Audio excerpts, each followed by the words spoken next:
Friday the 13th, the final chapter, has a family go to their house in the woods while a group of teens are in another house partying when Jason comes and starts killing everyone.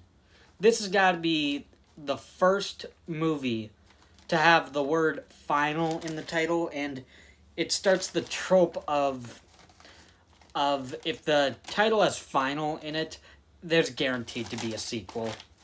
So, so the positives on the film are the characters are actually memorable. And they're entertaining. You have the cannon fodder group, but they're memorable. Terry and Tina are twins. Ted is Jimmy's best friend trying to get him laid. Jimmy is the most memorable and entertaining character of the movie, and really of the entire series, to be honest. He's played by a big, well-known actor, Crispin Glover, 1 year before Back to the Future, where he's Marty's dad in that movie. He also has wicked dance moves that are just awesome to see. Then you have the main family with Tracy Jarvis, Trish Jarvis, and Tommy Jarvis, played by Corey Feldman from Gremlins, The Goonies, and The Lost Boys. So characters all around pretty memorable. The kills are pretty good in the movie. Axel getting his head turned around, which is the first kill of the movie, that's pretty good. Jimmy with a cleaver to the face and a corkscrew in his hand, that's pretty good. Ted getting stabbed in the back of the head, that's a pretty good kill. And of course Jason Voorhees getting a machete to the face and then sliding down it. That's such an awesome kill. That's such an awesome way to kill a horror movie villain. And you get enough kills sprinkled throughout the movie so you're not bored in between kills. It just has a good pace and balance. The kills that are entertaining, and then other moments that are just as, if not more entertaining than the kills. So it's like you don't really miss the kills that much in between them, so you're actually kind of invested and entertained by the characters.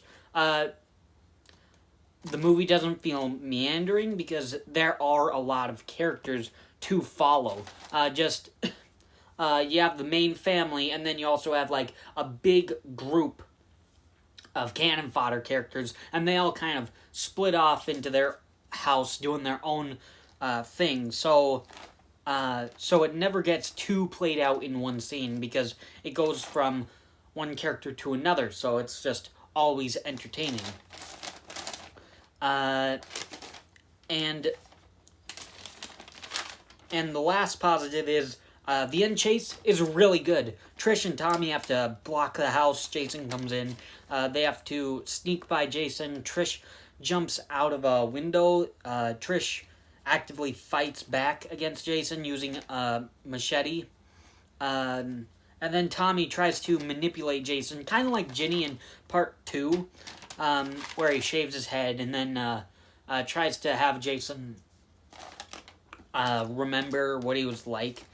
So that was really cool. That was really interesting. And then I think Jason's face reveal is probably the best looking face. Getting the hockey mask knocked off. I think it's the coolest and probably the most iconic looking Jason face in the franchise. So I actually really like that. And of the taking the hockey mask off, it's not like Part 3 where it's like he lifts up the hockey mask and then just smiles at the main girl and then just puts it back down, where it's like, that doesn't make any sense. Like, why does he do that? There could have been a much better way to actually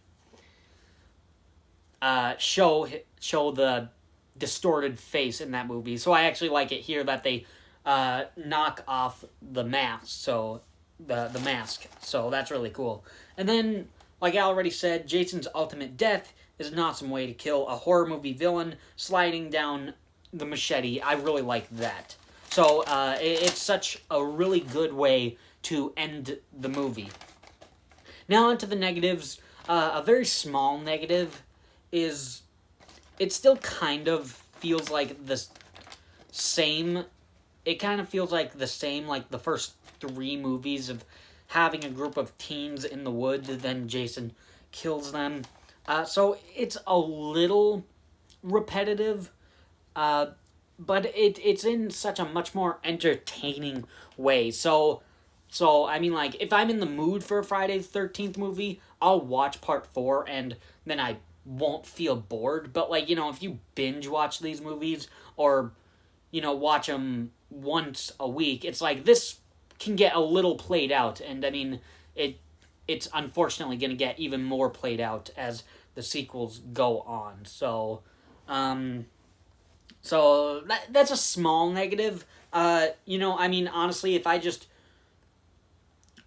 watched this on its own, this probably wouldn't even be a negative for me. But just because I did watch them for the past few weeks, it's like it does get a little boring, a little repetitive. But in the end, it's really good. It's a good slasher, and it has great characters that stand out. It actually would have made for a great finale if there weren't 8 more movies left. So yeah, this actually would have made for a really great ending to the Friday the 13th franchise. And, I honestly think you probably could have cut out part 3 and, like, it could have been part 1, part 2, and then make the final chapter be the 3rd movie. And then end it there. I think that actually would have made for a decent trilogy, but, like, if those were the only 3 movies, it actually would have been a really good franchise, and it would have had a really great ending to the franchise. But we have 8 more movies to go through. But either way, I think it's actually a really good movie, a really good horror movie. So I really like it. So it's a really good Friday the 13th movie. Thanks for watching.